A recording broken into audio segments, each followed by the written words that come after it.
Irmãos, que bênção podemos compartilhar da palavra do Senhor nesta manhã e com certeza o Espírito Santo de Deus agirá em nosso coração, em seu coração, trazendo conforto, vida, trazendo conhecimento acerca da salvação do nosso Deus.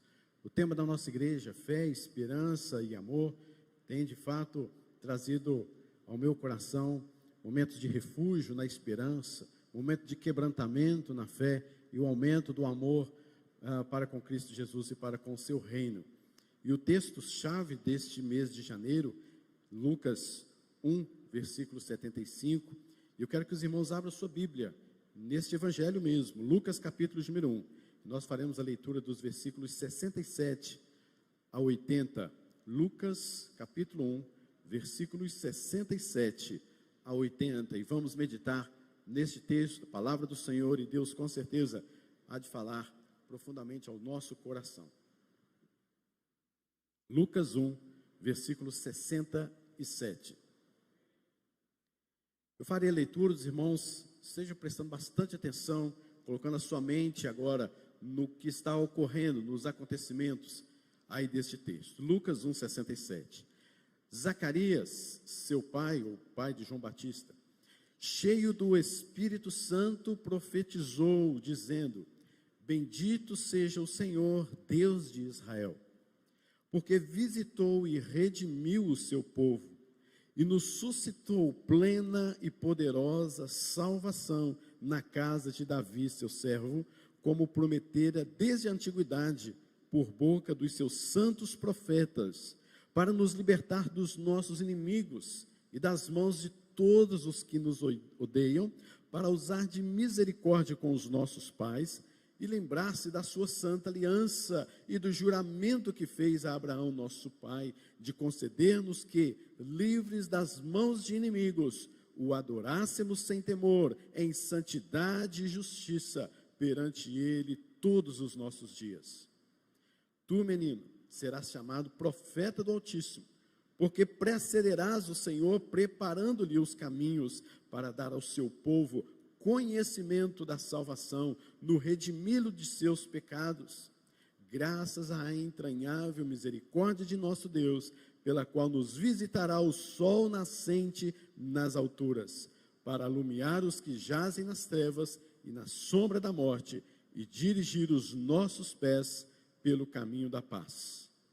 O menino crescia e se fortalecia em espírito, e viveu nos desertos até o dia em que havia de manifestar-se em Israel.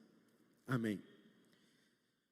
Meus irmãos, o que nós vemos aqui é uma oração, um cântico, um louvor, um momento de adoração de Zacarias, um sacerdote já idoso, sua esposa também estéril, idosa, e ele então faz uma oração diante de um ato de Deus que agiu na história do seu povo e que estava agindo dentro da sua casa. E Zacarias louva, adora ao Senhor, bendiz ao nome do Senhor pelos teus grandes feitos daquele instante sobre a sua vida, e esses grandes feitos estavam sendo realizados a partir da sua casa.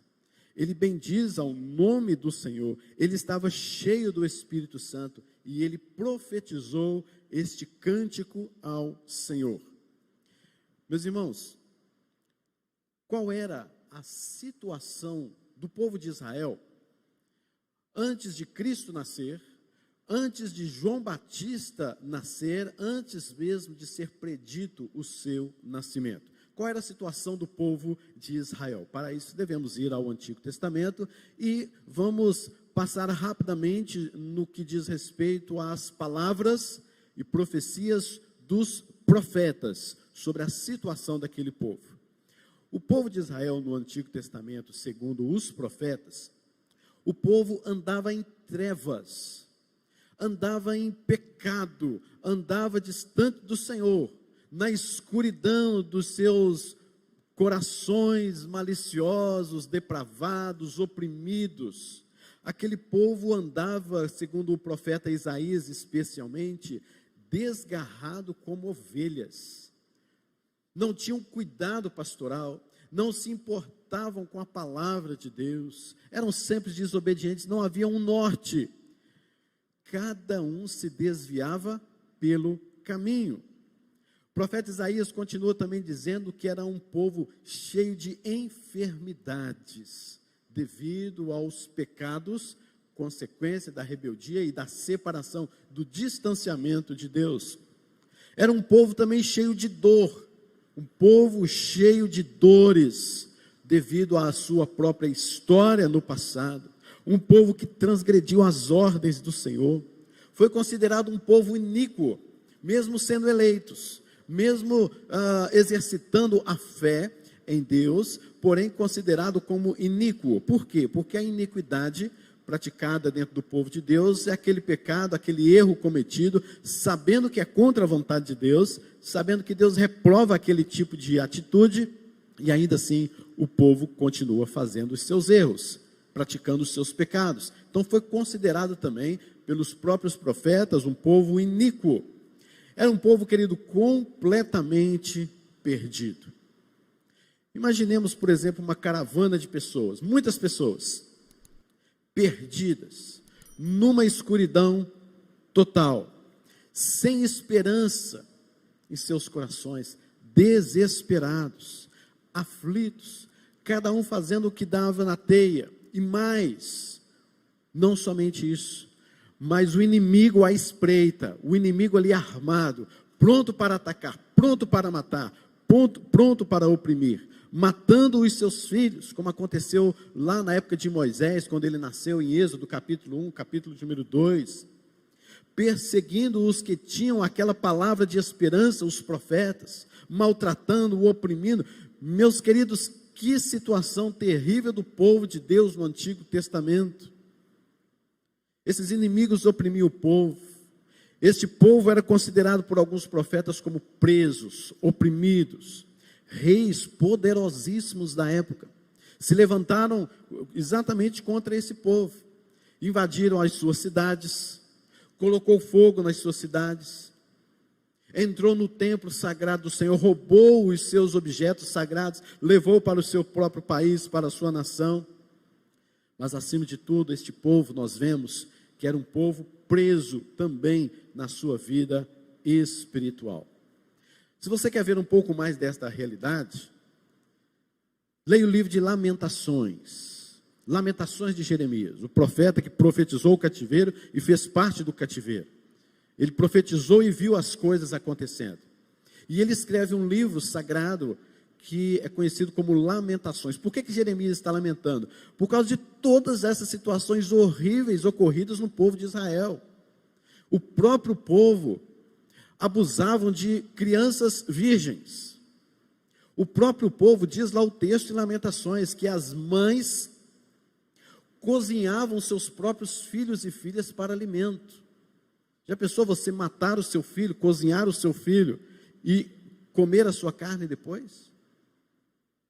Esta era a situação do povo de Israel no Antigo Testamento. É por isso que Jeremias escreve Lamentações, lamentando assim de todas estas coisas desastrosas e desgraçadas que estavam acontecendo no meio daquele povo.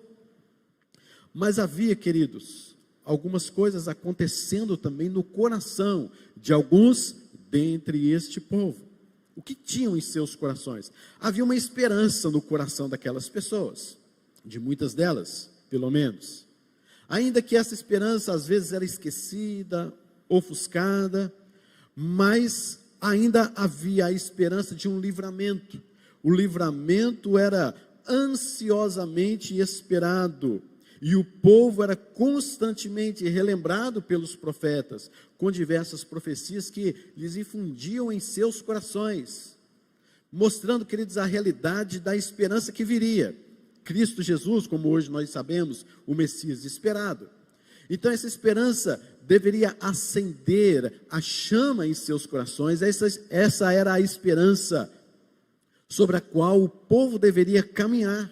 O povo fiel ao Senhor sabia da esperança desde Gênesis, capítulo de número 3, versículo 15, que nós chamamos a semente ou proto-evangelho, que a descendência ou o descendente da mulher viria para livrar daquela situação de pecado, de trevas, de abominações, de depravações, de perdição.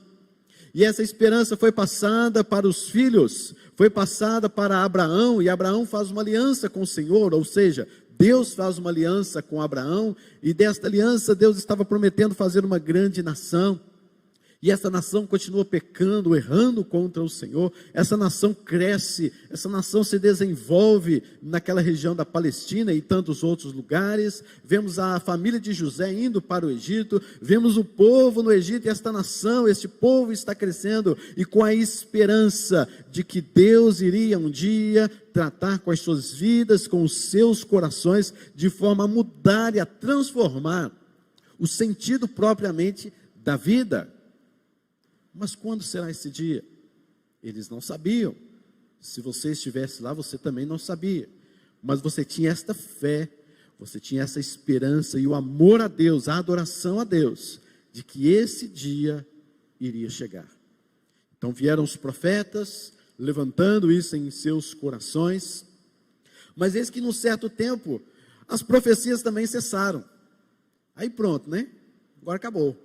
420 anos aproximadamente, cessaram as profecias, não ouvia-se mais a voz de Deus.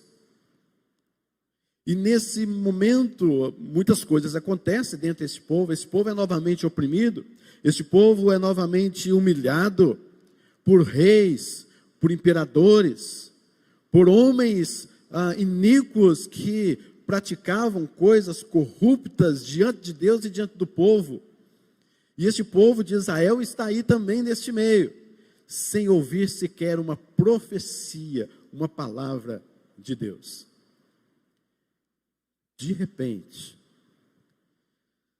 um dia comum, como hoje, um dia normal, um sacerdote chamado Zacarias vai ao templo, oferecer holocaustos, ofertas, o povo lá fora, orando. E Zacarias entra então, como um sacerdote fazia, e entrou naquele templo. Um anjo lhe apareceu e se apresentou como o anjo Gabriel. Este anjo aparece e fala assim que, através dele, Zacarias, através de sua esposa, Isabel, Deus iria fazer com que um homem se levantasse, eles teriam um filho, e este filho então seria a alegria de todo o povo.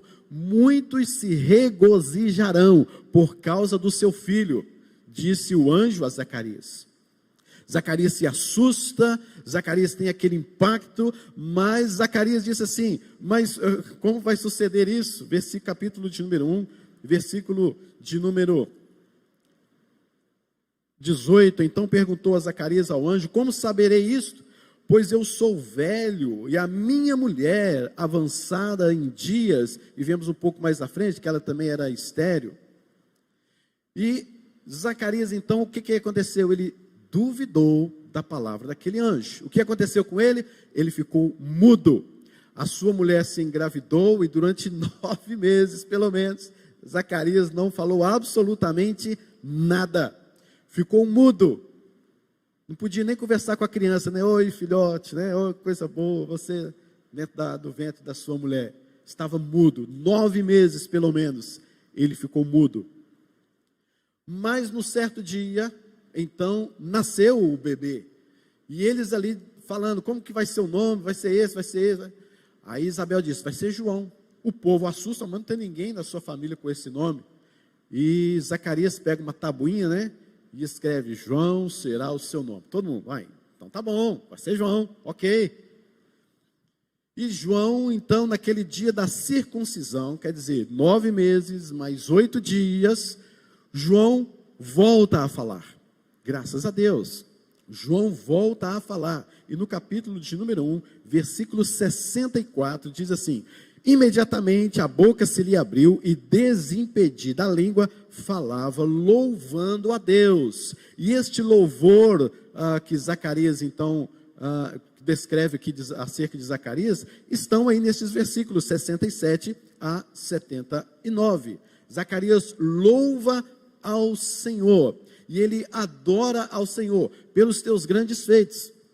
Zacarias, queridos, está plenamente certo, plenamente convicto de que tudo o que acontecera no Velho Testamento, ele como um sacerdote, ele conhecia a história, sabia do que estava acontecendo, e ele então, diante de toda a história do Velho Testamento, diante de todos os profetas, os salmos, ele então faz esta oração cheio do Espírito Santo de Deus. Esta oração é inclusive conhecida como Benedictus, devido às traduções aí da palavra do Senhor, e sendo a primeira palavra do versículo 68, então esse texto ficou conhecido como Benedictus. Meus irmãos, o que Zacarias está fazendo aqui? Ele está cantando, louvando, adorando, bendizendo assim ao nome do Senhor. O que na verdade está ocorrendo, o que na verdade está acontecendo, é que ele está bendizendo ao nome do Senhor por algumas coisas que o Senhor está fazendo, por algumas coisas que estão acontecendo no meio do seu povo, e que ele entendeu que é naquele instante, através da sua vida, da sua esposa, dentro da sua família, o seu filho que agora nasceu, Deus está fazendo grandes coisas, e há de fazer grandes coisas na vida daquele povo. É tanto que em seu texto, em sua oração, ele usa palavras de salmos, vários versículos aqui estão dentro desta sua oração. Ele usa palavras de profetas, várias frases e versículos dos profetas maiores e menores estão aqui dentro da sua oração. E ele então diz o versículo 67, veja comigo as características de Zacarias aí neste momento. Ele estava cheio do Espírito Santo. Ele também profetizou e ele também bendisse ao nome do Senhor. Queridos, a minha pergunta é exatamente essa. Por que Zacarias bendisse ao nome do Senhor? Por que isso? Por que ocorreu esta oração? Por que este conteúdo? O que de fato Zacarias está narrando, cantando ao Senhor? Esta sua oração, cântico, esta sua adoração é dividida em pelo menos duas partes. A primeira, ele bendisse ao nome do Senhor pela obra da salvação que ele trouxe através do Messias. Presta atenção, que ainda virá, mas ele já está bendizendo ao Senhor por aquilo que Deus já está fazendo, por aquilo que Deus fez. A segunda parte da oração é pela obra preparatória da salvação feita por João Batista, louvando ao Senhor pela vida do seu filho, a partir do versículo 76. Queridos, o que estaremos falando hoje é exatamente sobre isso. Diante da oração de Zacarias, vamos falar sobre os propósitos do poderoso agir de Deus em nossa história. Os propósitos do poderoso agir de Deus em nossa história. Em primeiro lugar, queridos, Zacarias bendisse ao nome do Senhor, em primeiro lugar, por causa dos seus atos incríveis na história. Veja comigo os versículos 68 a 70. Bendito seja o Senhor Deus de Israel, porque visitou e redimiu o seu povo, e nos suscitou plena e poderosa salvação na casa de Davi, seu servo, como prometera desde a antiguidade, por boca dos seus santos profetas. Até aí. Zacarias então estava bendizendo ao nome do Senhor, por causa dos atos incríveis de Deus na história do seu povo. E o que Zacarias está falando aqui? Zacarias está falando, em primeiro lugar, que Deus visitou o seu povo. Versículo 68, porque visitou o seu povo. Meus irmãos, Deus é aquele que vê o seu povo, a aflição do seu povo, a necessidade do seu povo, e toma o tempo para visitá-los em tempos de calamidades. Deus visita o seu povo, você crê nisso? Você crê que Deus está fazendo uma visitação sobre o seu povo nestes últimos dias, e que Deus visitou o seu povo naqueles dias, e em outras épocas, ou seja, Deus está sempre visitando o seu povo? Você crê nisso, queridos? A palavra visitou aqui significa que ele veio até nós e não apenas para fazer uma visitinha, tomar um cafezinho e dizer que está tudo bem. A palavra que visitou significa que ele veio até nós, ele observou, ele especulou, ele investigou todas e cada uma de nossa necessidade e veio mover de acordo com as nossas necessidades e até mesmo acima delas. É isso que significa que a palavra visitou. Ele veio até nós, ele inspecionou, ele olhou, ele observou e viu a tamanha necessidade que nós tínhamos da sua ajuda, da sua misericórdia, da sua graça. E olha a situação que o povo encontrava-se. Deus visitou. Perceba que o verbo visitou está no passado. Zacarias, ele começa a cantar este cântico movido pela fé, porque na verdade quem estaria visitando era o próprio Senhor Jesus Cristo, que supriria as necessidades, era o Messias prometido. Mas Zacarias já está louvando ao Senhor porque a partir de seu filho João Batista, Deus já estava visitando, Deus já estava fazendo coisas novas no meio daquele povo. Então por isso, pela fé, Zacarias já está dizendo que Deus visitou aquele seu povo. Tamanha era a fé despertada num coração cheio do Espírito Santo de Deus. Meus irmãos, um coração cheio do Espírito Santo de Deus bendiz ao nome do Senhor. Nós precisamos entender, confiar, queridos, crer que Deus visita o seu povo, que Deus está no meio do seu povo, que Deus não fechou, nunca fechou os seus olhos para o seu povo. Lembra lá do Egito? Quando o povo escravizado, o povo clamou ao Senhor, e diz a palavra que Deus olhou lá do céu e desceu sobre aquele povo e fez algo transformador na vida daquele povo, livrando-os da mão do Egito e levando-os à terra prometida. Deus visita, Deus está presente, é o Deus Emanuel, Deus conosco. Segundo lugar, Zacarias nos diz que ele não apenas visitou, mas redimiu. A palavra redimiu, de onde vem também a palavra redenção, significa libertar mediante um pagamento de um resgate. Uma pessoa é livre diante ou de acordo com alguém que pagou o seu resgate. Então ela sai da prisão, ela é livre. Então Zacarias está nos mostrando que nós, o seu povo, estava preso, estava angustiado, preso na escuridão, preso no pecado, na enfermidade, na dor, na opressão dos seus inimigos. E Zacarias diz que Deus não apenas visitou, mas também redimiu este povo como consequência da sua visita, porque Deus, ao inspecionar, ele viu que nós estávamos presos, limitados, abandonados, como ovelhas desgarradas. Então Deus veio pagar um resgate por nós. Deus redime o seu povo. Deus providenciou a salvação. Quando o povo de Israel, por exemplo, estava no Egito, Deus providencia livramento sobre as nossas vidas, porque nós, não pelo fato de nós simplesmente crermos nele, mas pela sua graça, porque ele veio até nós. Deus sabe, querido, das nossas necessidades. Deus veio nos redimir de toda a opressão do maligno, de toda a opressão do pecado, de toda a opressão causada pela nossa própria carne. Deus veio pagar este preço por nós. Nós estamos livres de toda a astúcia de Satanás. O povo de Deus, querido, nós temos que entender melhor isto, sabe? Nós precisamos entender melhor isso. O povo de Deus é um povo livre, pela graça de Deus, pela salvação de Deus, porque Deus nos visitou por meio de seu Filho Jesus Cristo, porque Deus nos redimiu, nos transformou, segundo a sua imensa graça. Nós somos livres, é o que acabamos de cantar. Jesus riscou a cédula que era contra nós, rasgou-a, pagou-a lá na cruz, nos libertou. Louvado seja assim ao nome do Senhor para todos sempre, porque nós fomos resgatados. Terceiro lugar, versículo 69, ele suscitou plena e poderosa salvação, como prometera por boca dos profetas. Para resgatar o seu povo, Deus enviou um poderoso Salvador. Não foi qualquer um, não era qualquer pessoa, mas o seu próprio Filho, sendo o próprio Deus.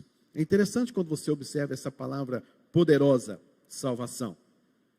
Porque diz respeito não apenas à salvação em si, mas diz respeito também àquele que está exercitando ou fazendo, cumprindo esta ação. Poderosa salvação, que significa chifre.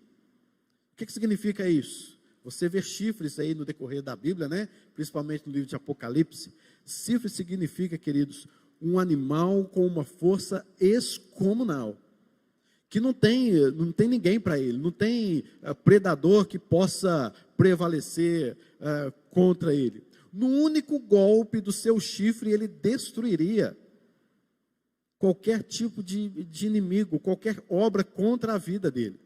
Então, poderosa salvação, que significa que esta salvação veio por meio de um Deus todo-poderoso, que ele quebrou, ele arrebentou, ele destruiu tudo aquilo que era contra o seu povo.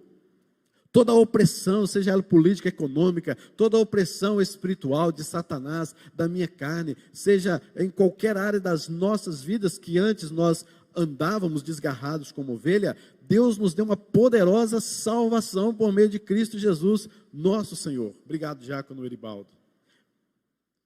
Então, queridos, o que nós vemos é que nós precisamos sim confiar na graça de Deus, que Ele veio nos salvar. E nós também precisamos de crer que não é apenas uma poderosa salvação, mas uma plena salvação. Não é o que está escrito aí? Plena salvação. Não foi uma salvação mediana, não foi uma salvação mais ou menos, não foi uma salvação como alguns dizem, Deus fez a sua parte, agora eu tenho que fazer a minha. Não, queridos. Plena salvação, suficiente salvação, de forma tal que todos aqueles por quem Jesus Cristo morreu lá na cruz do Calvário, todos eles, sem exceção, serão salvos no último dia, porque a salvação é plena. Queridos, já perguntei a algumas pessoas, cristãs, crentes no Senhor, com fé no Senhor, já perguntei para ela assim, você tem certeza plena da sua salvação? Se você morrer agora, você tem certeza que vai para o céu? Algumas pessoas me disseram assim, pastor, não sei. Ah, pastor, se Deus vir que eu mereci. Ah, pastor, é aquele negócio, a gente caminha aqui na igreja, mas só depende de Deus no último dia. No último dia, se Deus quiser me salvar, Ele vai me salvar. Não, queridos, está errado, você está negando o sacrifício expiatório de Cristo Jesus, porque a salvação que Deus propôs, que Deus veio com poderosa salvação, ela é plena, ela é eficaz, ela é poderosa. Ou seja, queridos, nós somos salvos por causa de Cristo Jesus, e a sua obra é plena sobre as nossas vidas. Há pessoas que não creem na predestinação, e estão aí, queridos, a todos os instantes, pensando que são salvos hoje, não são salvos mais. Eu sou salvo por aquilo que eu tenho que fazer, eu tenho que demonstrar alguma obra para que Deus se agrade de mim, e não creem na plena salvação em Cristo Jesus, lá na cruz do Calvário. Querido, que crente é esse que não crê nestas verdades, na plena salvação, que Zacarias cantou aqui na sua música, no seu cântico? Nós cremos na plena salvação. Louvado seja a Deus, porque foi poderosa salvação na casa de Davi, falando propriamente da sua descendência, como prometera antes, na antiguidade, por boca dos seus profetas. Queridos, por que Zacarias bendisse ao nome do Senhor? Em primeiro lugar, por causa dos atos poderosos e incríveis de Deus na história. Em segundo lugar, por causa dos seus propósitos maravilhosos sobre a vida do seu povo. Não somente pelos seus atos poderosos, mas também pelos propósitos de Deus na vida do seu povo. Deus não agiu por agir, Deus não visitou por visitar, Deus não redimiu por redimir. Ele tem propósitos na vida do seu povo, então Ele faz tudo isso.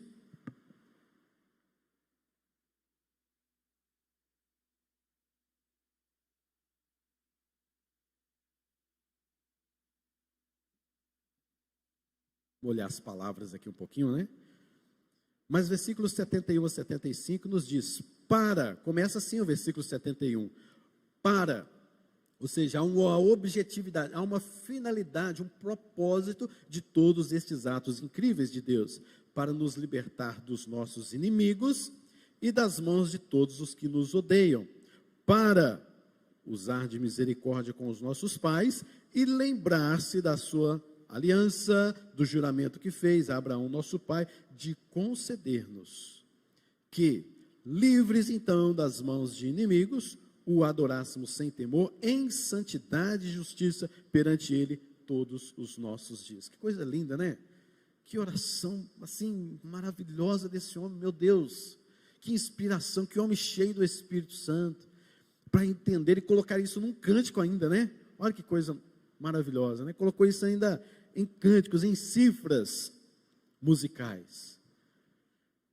Por causa dos seus propósitos maravilhosos sobre a vida de seu povo, Zacarias bendisse ao nome do Senhor. Em primeiro lugar, queridos, para nos libertar dos nossos inimigos. Este é um propósito de Deus ao agir sobre as nossas vidas. Deus nos livra dos nossos inimigos. A libertação do domínio estrangeiro e da tirania política dos dominadores estava cada vez mais, e agora sim, se tornando possível. Aqueles homens, o povo de Israel, foram oprimidos por várias nações, a Babilônia, Nabucodonosor, Senaqueribe, e tantos outros que no decorrer da história do Antigo Testamento, os faraós, fizeram opressões, os midianitas, os amalequitas e tanto mais. Algumas guerras este povo venceu, outras eles foram oprimidas, por causa de quê? Dos seus pecados e rebeldia contra Deus. Então não era simplesmente livrar das mãos dos políticos corruptos daquela época e da sua opressão, mas tinha algo por trás disso, que era livrá-los do pecado, porque foi o pecado, a rebeldia, o distanciamento de Deus, que fez com que aqueles homens, então o povo de Israel, fosse oprimido, fosse subjugado, a escravidão total desses homens, desses reis, desses impérios, desses governadores. Então, mais do que simplesmente livrar da tirania dos políticos, era livrar do pecado, que tinha estas consequências. E Deus então haveria de libertar o seu povo e estabelecer a sua própria justiça, a sua própria lei sobre o seu povo. E Zacarias está entendendo isso no dia da circuncisão do seu filho, João Batista. Era então, queridos, uma libertação não apenas política, mas sobretudo espiritual. E eles estavam sendo oprimidos por causa do pecado e deveriam ser libertos destes inimigos. E por trás disso, João Batista estava dizendo que deveríamos nos arrepender dos nossos pecados, que chegou a salvação, que chegou o momento em que Deus haveria de fazer novas todas as coisas. Segundo lugar, os propósitos maravilhosos de Deus sobre a vida do seu povo é para libertar dos inimigos. E também para usar de misericórdia. Versículo 72. Para usar de misericórdia com os nossos pais e lembrar-se da sua aliança. Queridos, a misericórdia do Senhor estava se renovando na vida daquele povo. O que durante anos que aquele povo não fosse consumido, o que fez com que aquele povo não fosse consumido, eram as misericórdias do Senhor. Concorda comigo? Porque está na palavra de Deus em que livro? Lamentações. Num dos piores, terríveis momentos daquele povo, Jeremias me escreve lá em Lamentações assim: as misericórdias do Senhor são a causa de não sermos consumidos. Que coisa maravilhosa, que coisa linda, que coisa, queridos, que devemos assim, ao chegar num templo como esse, num culto como esse, e cantar Jesus riscou a cédula, ou seja, as misericórdias do Senhor se renovaram nesta manhã sobre a minha vida. Louvado seja assim o nome do Senhor pelos seus grandes feitos. Ele me libertou dos inimigos e Ele exerce a sua misericórdia sobre nós todos os dias das nossas vidas. porque todo dia que amanhece é a demonstração da graça e da misericórdia do Senhor sobre a sua vida. Eu aposto com você que talvez hoje você acordou e não contemplou as coisas que Deus fez, os atos de Deus na sua vida, o alimento que Ele te deu. Talvez você não percebeu um tantão de coisas que Deus já fez sobre a sua vida hoje de manhã, mas a misericórdia do Senhor está o assistindo. Que grandes coisas o Senhor tem feito por nós. Muitos de nós esperamos grandes coisas de Deus, é claro, a gente espera. Mas, queridos, as coisas pequenas que Deus tem feito devem alegrar o nosso coração, porque a sua misericórdia são a causa de não sermos consumidos. Renova a cada manhã e elas duram para sempre. É isso que Zacarias está assim, louvando ao Senhor, adorando ao Senhor, pelas suas muitas misericórdias. E foi o agir de Deus incrível na história, com o propósito de manifestar a sua misericórdia sobre as nossas vidas. E também para lembrar-se de sua aliança, versículos 72 e 73. Não que Deus havia se esquecido da aliança, claro que não. Por vezes nós vamos encontrar versículos no Salmo, e o Zacarias está usando aqui um Salmo, dizendo, lembra-te, Senhor, né? Você vai encontrar vários salmos assim, vários versículos assim. Não é que Deus se esqueceu, mas é um momento que, do nosso ponto de vista, Deus precisa ser lembrado. Entende a diferença? Não é que Deus esqueceu, mas para nós, do nosso ponto de vista, parece que Deus esqueceu sim. Parece que a gente vê só desgraça, só problema. Deus, cadê a misericórdia do Senhor? Cadê a aliança do Senhor para com o seu povo? Tem misericórdia, Jesus. Não é assim? Então, Zacarias está mostrando em seu cântico que Deus está se lembrando agora da sua aliança. Aliança feita em Gênesis 3,15. Aliança feita em Abraão, no juramento que Deus fez a Abraão, em Gênesis 22, 16 a 18, que nos diz... Jurei por mim mesmo, diz o Senhor, porquanto fizeste isso e não me negaste o teu único filho, que deveras te abençoarei e certamente multiplicarei a tua descendência como as estrelas dos céus e como a areia na praia do mar. A tua descendência possuirá a cidade dos seus inimigos, nela serão benditas todas as nações da terra, porquanto obedeceste a minha voz. Coisa maravilhosa é vermos a renovação, o lembrar-se de Deus, da sua aliança sobre as nossas vidas. Você tem lembrado da aliança do Senhor sobre a sua vida, querido? Você tem lembrado dos feitos, grandes feitos do Senhor sobre a sua vida, baseado na sua aliança, que Ele fez e jurou por Ele mesmo, porque não foi uma aliança feita simplesmente com o homem de cá e Deus de lá. Foi uma aliança feita com Ele mesmo, porque da parte do homem, o homem não ia cumprir coisa nenhuma. Não ia fazer nada, coisa nenhuma ele iria fazer, mas o próprio Deus é quem fez, e Ele é fiel à sua aliança. Em quarto lugar, para conceder-nos a liberdade de adoração. Quero enfatizar este ponto, versículo 74, e chegando no 75, o texto está nos dizendo que Deus tem propósitos no seu agir, para nos libertar, para usar de misericórdia, lembrar-se da sua aliança, do juramento. E o que estava por detrás de tudo isso? Então Zacarias disse, para nos concedermos que, livres das mãos dos nossos inimigos, o adorássemos sem temor.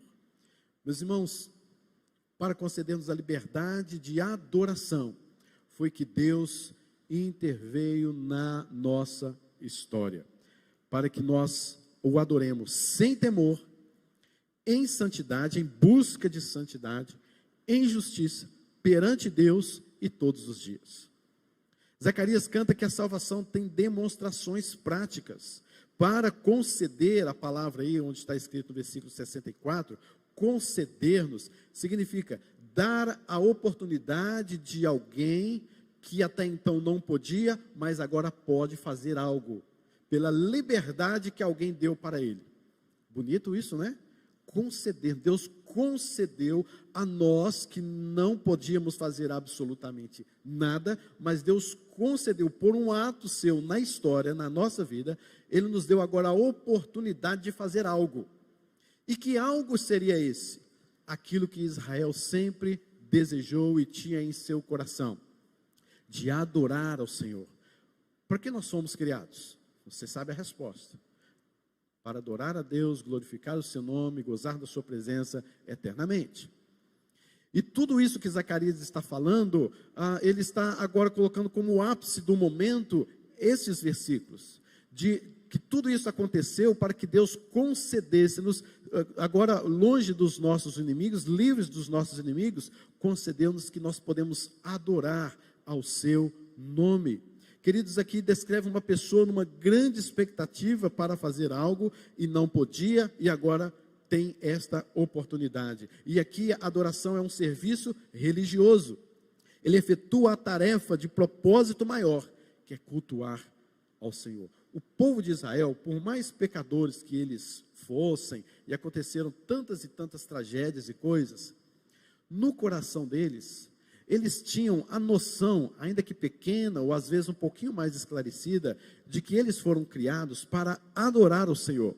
Você pode ver, por exemplo, quando alguns governos e reis e inimigos, numa guerra, tiravam os objetos do templo, eles choravam. E eles choravam durante dias, por causa da opressão e que não podiam mais adorar. Há salmos descrevendo essa situação do povo, que estava longe da terra prometida e não poderiam adorar a Deus naquelas terras, porque a adoração era naquela, no Israel, em Judá, em Jerusalém. Como proclamaremos vozes de louvor, de cântico, aqui longe da nossa cidade, como eles estavam de fato na Babilônia, escravizados? Então, quer dizer, havia ainda em seus corações a plena certeza de que eles foram criados para adorar ao Senhor. E então, Zacarias está aqui passando pelos atos incríveis de Deus, e Deus fazendo isso e aquilo outro, e Deus nos concedeu adoração. E Deus nos concedeu um serviço litúrgico, um serviço cultico, que é de adorar a Ele. Mas qual é a base desta adoração? Aí que chega então o tema da nossa igreja neste mês de janeiro. O adorássemos sem temor, e aí sim, em santidade e justiça, perante Ele todos os nossos dias. Perceba, queridos, que a nossa fé, a nossa esperança, o nosso amor, não está baseado nas coisas deste mundo, mas baseado na intervenção divina do Senhor, baseado na sua aliança, na sua misericórdia sobre as nossas vidas. E hoje, eu e você podemos adorar a Deus, sem temor dos nossos inimigos, em santidade, porque eu agora tenho a oportunidade, eu agora tenho a forma em Cristo Jesus, de ser santo perante Deus, perante Ele, todos os dias. Então, queridos, os primeiros benefícios seriam esses: culto religioso, o benefício da santidade em nosso coração, que seria a natureza, a base deste culto. Tudo se caracterizaria por uma completa liberdade da ação de Deus. Tudo isso seria feito agora sem ameaça de temor dos inimigos, porque eram os inimigos que ditavam a forma como aquele povo adoravam ao Senhor. Hoje estamos quase que vivendo esta mesma realidade. Os governos, impérios, estão querendo ditar para nós a forma como devemos adorar a Deus. E Zacarias está dizendo aqui que nós estamos livres destes inimigos e podemos adorar a Deus segundo o que Ele determina, segundo o que Ele dita, e não segundo a opressão dos nossos inimigos. Adorar a Deus é um privilégio daqueles que foram chamados por Deus, designados por Deus para isso. E a nossa necessidade maior é de realmente adorar ao Senhor em santidade, sem temor, perante Ele, todos os dias da nossa vida. Se tem algo, querido, que devemos desejar, é a busca da santidade na adoração ao nome do Senhor. Ou seja, uma adoração santa. O adorador tem que perceber a incrível intervenção de Deus na sua história. E quando você percebe a incrível intervenção de Deus na sua história, você percebe e você é levado a adorar ao Senhor, nosso Deus Todo-Poderoso. Queridos, eu vou encerrando por aqui. Uma outra oportunidade, nós vamos continuar o que agora Zacarias fala e narra acerca do seu próprio filho. Coisa maravilhosa, coisa assim, extremamente milagrosa, divinal, sobre o que Zacarias fala sobre quem será o seu filho João Batista. Mas eu quero encerrar por aqui, queridos, dizendo que nós precisamos ser cheios do Espírito Santo de Deus, como Zacarias foi, porque só assim bendizemos ao nome do Senhor, não conforme aquilo que eu acho que deve ser, mas conforme a admirar, a contemplar os feitos do Senhor sobre a minha vida, sobre a vida da igreja, o seu povo, de como Deus redimiu e nos visitou, e eu então sou levado a adorar ao Senhor em santidade, em justiça plena, e ter o conhecimento pleno acerca desta salvação por meio de Cristo Jesus. Devemos sempre bendizer ao nome do Senhor, por aquilo que Ele faz e por aquilo que Ele é. Adorar ao Senhor. Contemple, queridos, comece a contemplar as maravilhas do Senhor sobre a sua vida, as maravilhas do Senhor sobre a sua igreja, nestes últimos tempos. Comece a olhar isso, e adore ao Senhor, porque Deus nos concedeu esse privilégio, esta alegria, este prazer de adorar ao Senhor. Nós que antes não podíamos fazer nada, mas agora Deus nos concedeu esta graça de podermos adorar em santidade. Precisamos saber que a esperança da salvação foi cumprida em Cristo Jesus, e precisamos então conhecer a história antes e depois de Cristo. Não é à toa que a história da humanidade em todos os tempos é assim conhecida, né? Antes de Cristo, depois de Cristo. E é isso que Zacarias está falando. Ele está abrindo o jogo e dizendo: antes de Cristo, depois de Cristo. Que bênção este cântico de Zacarias. Que Deus abençoe a sua vida em nome de Jesus, que Deus fortaleça-o e que as misericórdias do Senhor renovem-se a cada manhã na sua vida. Tenhamos plena convicção da poderosa salvação do Senhor sobre as nossas vidas em nome de Jesus. Amém.